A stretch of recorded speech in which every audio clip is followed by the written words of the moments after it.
Oh non, non, moi j'ai un parcours extrêmement compliqué. D'abord j'ai été comédienne, ce qui m'a permis de savoir ce que c'est qu'un acteur. Ouais. Je travaillais beaucoup avec Anouilh. Après j'ai été exploitante de salles de cinéma, dont le Kino Panorama, l'Arlequin et le Broadway. Et après j'ai rentré chez un agent où j'ai appris tout ce qu'il ne fallait pas faire. Comme ça c'était réglé et après j'ai monté la mienne. Parallax. Et après Christine Para. Et après, Christine. Voilà. C'est combien de temps ton agence s'est créée? 28. 28 ans.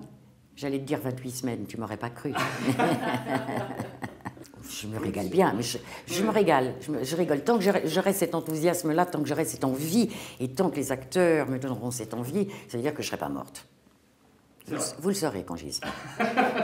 Vous vous ennuierez. Tu nous en feras un petit faire-part. Mais je vous inviterai là-haut. Ah non! Comment ça? Je refuserai l'invitation. Tu verras commencer, tu feras un petit repérage. Tu prendras le temps de faire du repérage. C'est vrai, c'est pas faux. C'est pas faux. C'est pas faux. C'est un tandem, c'est un travail d'équipe, c'est un métier de l'ombre déjà, ça c'est clair, c'est un métier de l'ombre, mais en même temps on travaille à deux. Et on pédale dans le même sens et à la même vitesse, voilà. Et tout ça pour arriver quand même en haut de l'affiche et pas en bas, sinon je vois pas l'intérêt. Voilà, et donc on est là pour lui présenter des gens, pour lui faire rencontrer les castings, les réalisateurs, les producteurs, et pour l'emmener jusqu'en haut, jusqu'à la presse et éventuellement jusqu'au César. Voilà. Ça c'est l'idéal. C'est l'idéal. Mais il le mérite. Il passe sous le bureau, Christophe. Enfin, quelqu'un qui le dit. Pas longtemps, parce que je fatigue. Non, mais comment on le choisit? D'abord parce qu'il y a un désir. Quand on l'a vu jouer au théâtre ou dans des films, il y a un désir d'aller vers cet acteur ou cette actrice, et il faut que le désir soit partagé. C'est-à-dire qu'il faut autant que l'agent ait envie de défendre cet acteur que l'acteur a envie de travailler avec cet agent. Voilà. Donc il faut vraiment une osmose. Moi j'ai une équipe un peu particulière. J'ai pas forcément des gens très lisses. J'ai des gens qui pour moi ont le plus grand talent, c'est-à-dire je ne les vois jamais jouer. Ils sont. Pour moi ça c'est la plus grande qualité d'un acteur.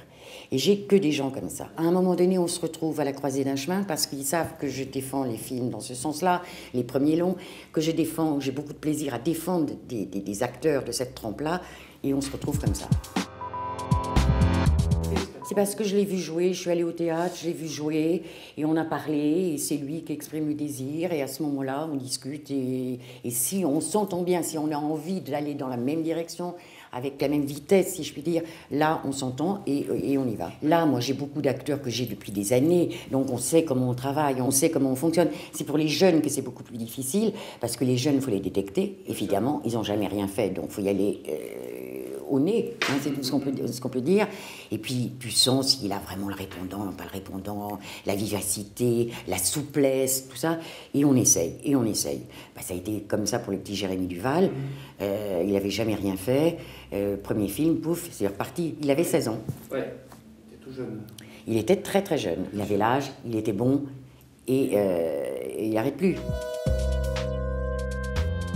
Qu'est-ce qu'on fait? Alors, déjà, moi j'appelle certains castings avec qui je suis plus liée pour dire, voilà, sur ce rôle-là, je voudrais que tu me l'essaies pour voir comment il est, pour voir comment il réagit. Et ça, on me le fait. Et là, après, j'ai des retours. J'ai des retours et c'est là où on me dit, écoute, bien répondu, oui, mais non, on sent que c'est vert, on sent que c'est... Bon, alors là, je prends des précautions et je dis, bon, t'es un petit peu vert, j'essaye une seconde fois parce que je pense qu'on a le droit de se gourer une fois. Et je recommence et on me redit la même chose, je dis, bon, ben maintenant, il faudrait peut-être prendre des cours. S'il me semble bien, si on me renvoie une bonne image et un bel état d'acteur, j'y vais. Et à ce moment-là, sur tous les films qui nous arrivent, sur toutes les télés qui nous arrivent, on regarde ce qui peut lui correspondre et paf, on l'envoie. Il est extrêmement important. Pour un acteur, d'abord, il est son propre attaché de presse. Et c'est ce qu'il y a de plus terrible chez un acteur, en tout cas chez les miens, ils ne savent pas. Ils ne savent pas se vendre. Donc, où on les emmène dans des soirées, des premières, voilà, des invitations, soit il se fait un réseau lui-même, un réseau où il sort, d'abord il sort, il faut qu'il se fasse remarquer. Tous ceux qui sont arrivés, on les a jetés par la fenêtre, ils sont rentrés par la porte ou vice-versa. Et de toute façon, il doit faire un travail de longue haleine lui-même pour rentrer dans des circuits, pour aller voir les gens, pour remotiver. Nous, on le fait, mais en même temps, il faut qu'il sorte, il faut qu'il se montre, il faut qu'il montre qu'il est là. C'est impossible autrement. Il faut qu'ils aillent dans des festivals. Alors pour se faire inviter, vous allez me dire qu'est-ce qu'on fait? Eh bien on va voir les attachés de presse et on demande pourquoi pas. Et puis il faut s'inscrire à l'intérieur, il faut aller voir le théâtre, il faut aller voir les acteurs après, leur dire, un acteur quand on lui dit qu'il est formidable, il est toujours content, et si on le pense, c'est encore mieux. Il faut sortir, beaucoup, beaucoup, beaucoup. C'est pas si simple que ça. L'acteur ne va pas s'imposer systématiquement. Ça se fait assez de mettre toujours les mêmes, on tire dans un chapeau et on prend les mêmes, on recommence. Donc il y a usure de l'image de toute façon avec un acteur, surtout à la télévision. Ça se passe pas aussi bien que ça. Alors où il y a une actualité, un film qui sort ou un truc, donc à ce moment-là on l'annonce, ou ce qui est encore de mieux, et ce que nous ne savons pas faire parce que nous n'avons pas les relations, c'est le mettre en contact avec un attaché de presse. Et l'attaché de presse, s'il est bon, d'un événement, s'il a l'ouverture, évidemment, il peut lui donner un coup de pouce. Pour faire en sorte qu'on en parle à l'instant présent. Pour Bernard Blancante, quand il y a eu Indigène, il y a eu, Dieu sait s'il n'a pas été gâté à la sortie sur les affiches, puisqu'il y avait les 4 autres et pas Bernard, et il a quand même eu la palme, et on s'est battu à côté pour avoir des émissions pour une attachée de presse qui le mettait là, qui le mettait là, qui le mettait là, pour qu'il soit présent, ce qui est normal. Voilà. C'est la visibilité, surtout, et une part de hasard et de chance. Absolument énorme. Alors la chance, on la provoque, ça c'est sûr que c'est pas en restant chez soi qu'on va la provoquer. Qu'il ait quelque chose en plus. Il n'y a que comme ça, parce que je trouve que sur les castings, à part quelques-uns, il y a trop de gens convoqués pour un rôle. On n'en convoque 10, 11, 12, mais c'est trop. D'abord, il faut que les castings nous fassent confiance, parce que nous, on connaît nos acteurs, on sait la palette qu'il a, on sait comment il fonctionne, on sait dans quel rôle on peut le mettre. Certains, c'est une palette absolument gigantesque. Il y en a d'autres, c'est plus réduit, d'abord parce que physiquement, ils ne représentent pas ce qu'on demande, mais qu'ils nous fassent confiance, parce que nous, on les connaît. Et de dire, voilà, envoie-moi le texte, je sais lire un scénar, là je peux t'aider, et là je vais te convaincre. J'y arrive parce que j'ai la force de conviction et que quand je fais des propositions, j'en fais pas beaucoup en même temps. C'est-à-dire que sur un rôle, je sais qu'il y en a un, c'est celui-là que je vais privilégier. Je ne vais pas en mettre 50 dessus, je ne vais pas en mettre 5, je ne vais pas en mettre 2. Je vais donner ma première idée, qui est à mon avis la bonne, et éventuellement une seconde. Et là, si on match évidemment tous les deux, là, ça se passe. Et si je n'ai pas chez moi, je dis pourquoi tu n'as pas pensé à quelqu'un d'autre qui n'est pas chez moi? Bien sûr. C'est pas plus compliqué que ça. Si j'ai pas, j'ai pas. Oui, c'est pas grave. C'est pas grave. 80. 80. Bon, tu peux en avoir 500 si tu veux. Non, Enfin, mais là, tu dors plus beaucoup. Il faudrait en avoir 20, ça serait idéal.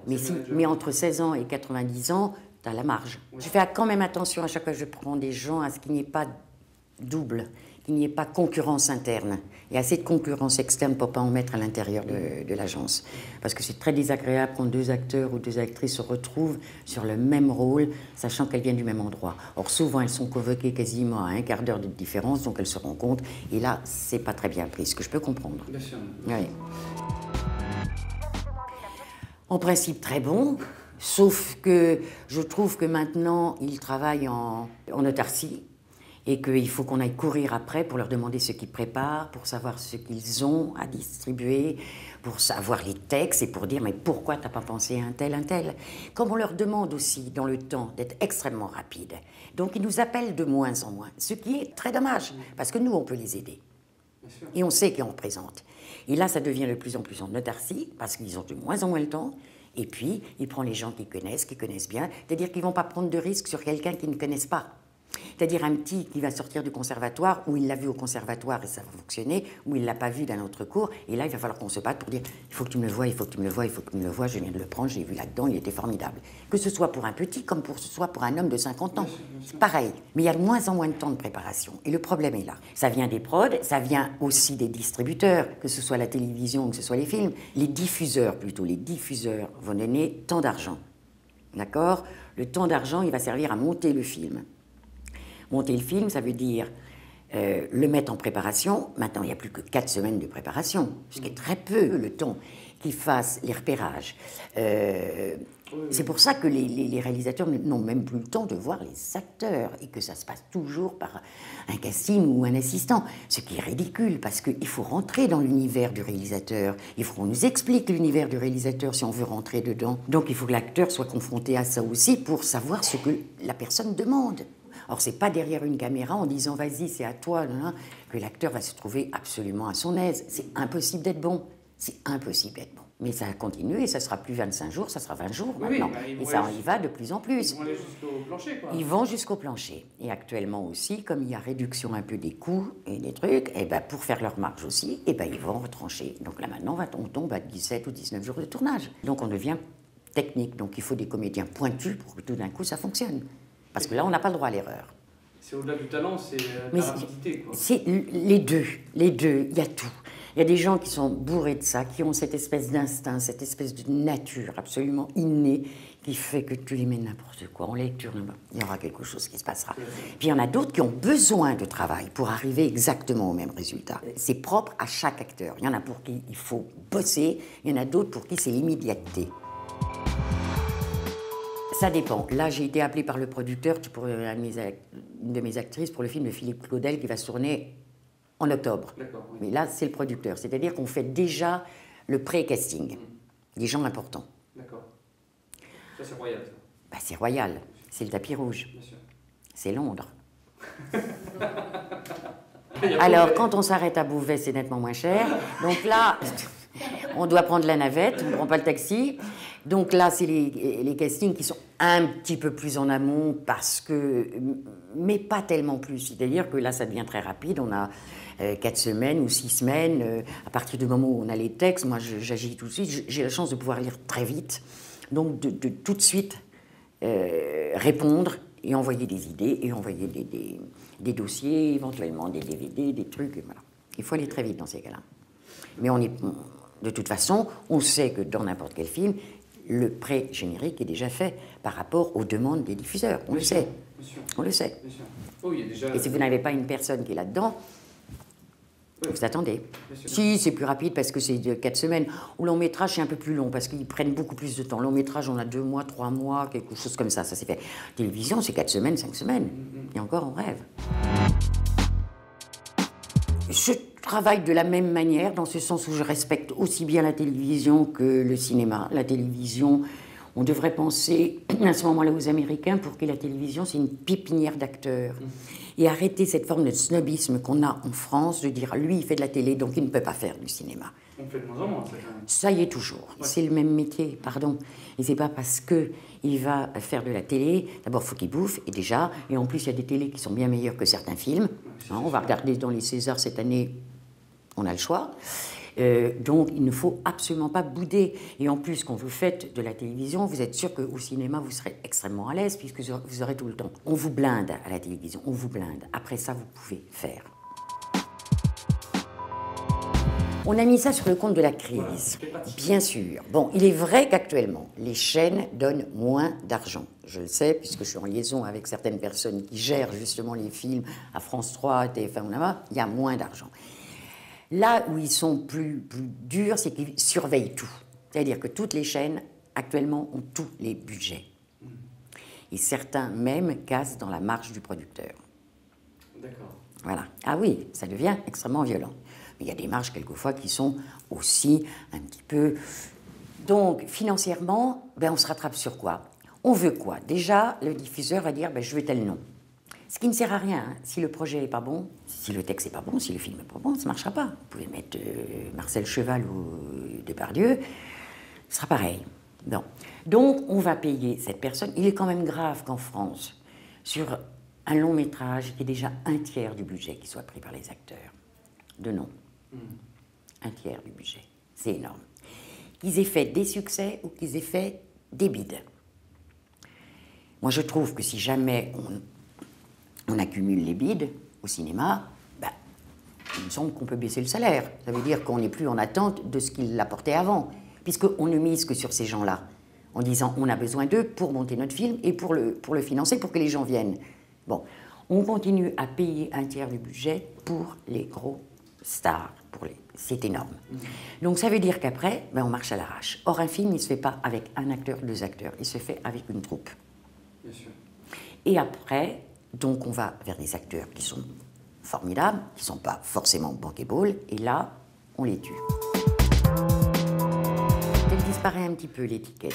Elle disparaît un tout petit peu quand même. Avant, vous alliez la raie sur le côté, vous ne pouviez pas l'avoir de l'autre côté. Maintenant, on a le droit de mettre des lunettes en plus. Donc, ça s'ouvre un petit peu plus. Mais c'est vrai que les étiquettes, on les perd. Mais c'est là où c'est à nous de dire aussi à ces castings ou à ces réalisateurs, mais tu l'as vu dans ce rôle-là, mais tu sais qu'il peut faire autre chose. Est-ce que tu l'avais vu dans cette partition-là? Est-ce que tu l'avais reconnu? Il me dit, mais non, je ne l'avais pas reconnu. Ben, je dis, tu vois, c'est le plus grand compliment que tu puisses lui faire. C'est que si tu ne l'as pas reconnu, c'est qu'il a changé d'emploi, c'est qu'il t'a fait autre chose et tu ne l'as même pas vu. Alors, il y a des moments où on se dit, il y a des choses qu'on ne fait pas. Qu'on ne fait pas parce que, on va dire que c'est pas très bon. On lit, et quand on voit que les bras vous en tombent, moi je laisse toujours l'acteur choisir et dire je le fais ou je le fais pas, je le préviens quand même avant, dire écoute tu lis, moi personnellement c'est pas mon truc, tu fais ce que tu veux. Bon, souvent on se rejoint. C'est pour ça qu'on est aussi ensemble. Par contre, je trouve un petit chef-d'œuvre où il n'y a pas un rond pour un film, mais il y a un rôle magnifique. Là, je dis, mon vieux, il faut y aller. Ben, ils ont lu et ils me disent, qu'est-ce que tu en penses? Moi, je lis et je leur dis, écoute, je pense que là, tu vas t'ennuyer déjà. Et puis en plus, non, tu vas t'ennuyer. Maintenant, dis-moi, toi, ce que... Et puis il me rappelle, il me dit, oh, t'as raison, c'est chiant, c'est pas bien, c'est ceci, c'est ça. Non, il faut être sur la même longueur, je crois que c'est ça le plus important, la même longueur d'onde, savoir que... Moi, je suis un peu plus spécialisée dans les premiers longs ou dans les films d'auteur, c'est vrai, parce que j'ai plus d'acteurs dans ce sens-là, mais on a la même lecture. Moi, ça m'est arrivé de refuser, pour une jeune actrice pleine de talent, de refuser une série qui allait me rapporter beaucoup d'argent à elle aussi, pour un truc qui allait la garder dans une espèce de voie, dont elle aurait du mal à sortir, et de dire non, je préfère qu'on attende, et puis on va faire autre chose. Alors évidemment, c'est de l'argent. En même temps, si on doit être pris dans des rails et ne plus jamais en sortir, comme certaines émissions qui sont faites, c'est encore plus compliqué. On perd beaucoup de temps après. Donc il faut savoir où on veut aller. Alors pour un acteur, c'est vrai que tout le monde veut faire du cinéma. Bon ben, il y a des films, c'est vrai, mais il n'y en a pas tant que ça. Tout le monde dit à la télévision « Ah, maintenant, je vais faire du cinéma ». Mais bien sûr, c'est le rêve de tout le monde. Bien sûr, c'est le rêve de tout le monde. Et c'est bien le court-métrage. Les miens font des courts-métrages. Quand ils sont intéressants, ils y vont. Le court-métrage a pris une place extrêmement intéressante dans l'image de l'audiovisuel actuellement. Il y a beaucoup de festivals, il y a beaucoup de prix. Et puis, on voit des trucs formidables faits avec des bouts de chandelle. Et c'est là où on découvre le talent d'un réal et on découvre aussi toute la nouveauté, l'imagination que quelqu'un peut avoir quand il a 10 000 euros au lieu d'avoir 100 000 euros. Et l'acteur, on sait qu'il est très peu payé, on s'en fout, mais si le sujet est beau, s'il y a vraiment un univers à défendre, ils y vont tous. Ils y vont tous, bien sûr. Oui, bien sûr. Oui, ça sera plutôt sur les jeunes. Oui, absolument. J'en ai reçu et j'en ai convoqué comme ça, absolument. Ceux de 40, 45 ans, 50 ans, ça va, j'ai tout ce qu'il me faut. Je veux dire, j'ai tous les acteurs les meilleurs dans cet âge-là. Donc, tout ça, je les connais. Je connais les acteurs quand même. C'est les jeunes comme ça qui ont envie de tenter, puis on sent leur motivation aussi, leur envie. Parce qu'il faut vraiment l'envie. Il faut qu'ils soient déterminés, les gamins. Il faut qu'ils aient une ambition démesurée. Il faut qu'ils mettent leur grand-mère au ramassage des myrtilles, hein, pour savoir que ça leur rapportera des sous. C'est ça, hein. Ce qui me régale, c'est que quand tout d'un coup tu réussis un projet, c'est-à-dire que quand tu as bien cerné le scénario, l'univers du réalisateur, et que tu le forces à lui dire « là, je ne me trompe pas, fais-moi confiance, je ne me trompe pas », et que ça marche là. C'est formidable. Quand on arrive à découvrir des gens, quand on arrive à les monter aussi comme ça, intelligemment, ça c'est le plaisir de réussir un vrai travail, de complicité, de confiance avec l'acteur, avec le réalisateur, etc. Je leur fais des chèques, ça doit être ça. Au final, ça explique. Je les achète, je ne sais pas ce que je fais. Bon, ils prennent champagne quand on gagne. Voilà, c'est très simple. Non, c'est simplement leur... Vous savez, un agent est là pour un acteur, surtout quand l'acteur ne travaille pas. Quand il travaille, ça va. Il n'a plus besoin de nous, ou très peu. C'est quand il ne travaille pas, pendant des mois, si on n'est pas là, ça c'est plus difficile pour lui. On est obligé de lui redonner confiance, on est obligé de lui dire qu'on s'occupe toujours de lui, toujours présent, et que ce rendez-vous-là, il ne faut pas qu'il me loupe, qu'on organise des rencontres. C'est là où ils ont le plus besoin de nous, c'est quand ils ne bossent pas. Quand il bosse, tout est facile. Parce qu'après, une fois que l'acteur fonctionne, mais on vient le chercher. Donc l'agent, il est négociateur, à la limite. C'est tout. On va pas citer des noms, mais dans les grandes agences, ils prennent même pas le temps de lire les scénars ou n'importe quoi, et ils discutent simplement. C'est pas ça le travail d'un agent, c'est pas seulement discuter, c'est pas ça. C'est de dire, bon, t'as vu le personnage, il y a ça, qu'est-ce que t'en penses par rapport au... Voilà, c'est un échange. C'est clair. Parce qu'une fois qu'ils sont en haut de l'affiche, on vient les chercher. Donc on vous appelle, on vous téléphone, vous avez un nombre de scénars insensés, etc. Je pense que l'agent, une fois qu'il a monté son acteur, il est content. Souvent, l'acteur s'en va, justement, à ce moment-là. Pour dire, je vais dans les grandes, comme ça, j'aurai tout. Il n'aura pas plus, c'est pas grave. Son manque d'humilité, son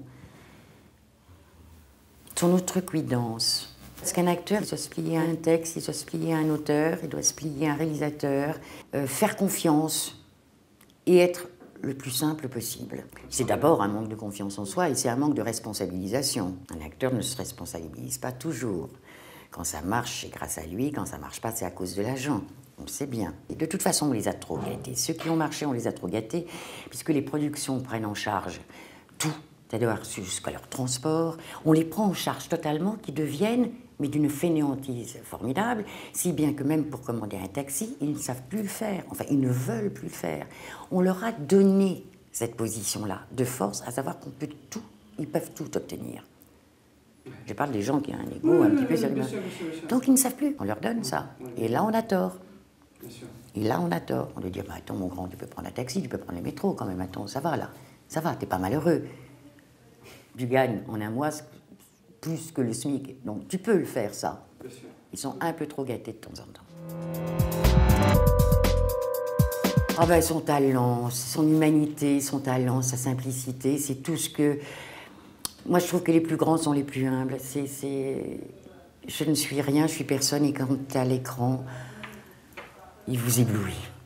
Et quand je vois un de mes acteurs sur l'écran, je dis, mais oh, putain, il a fait ça.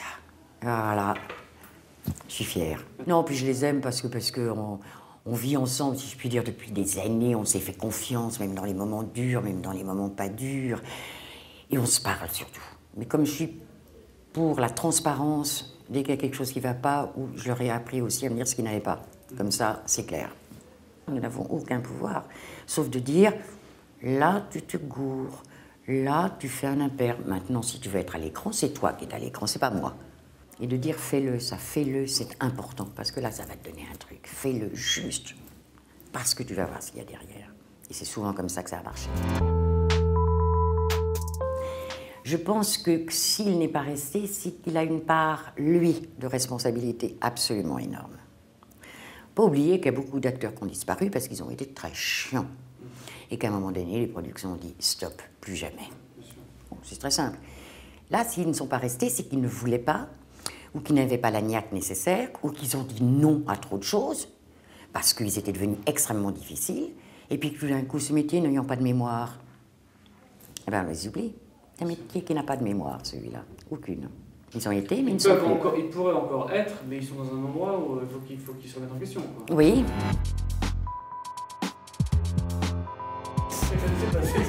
J'en J'en ai d'autres. C'est pas mal.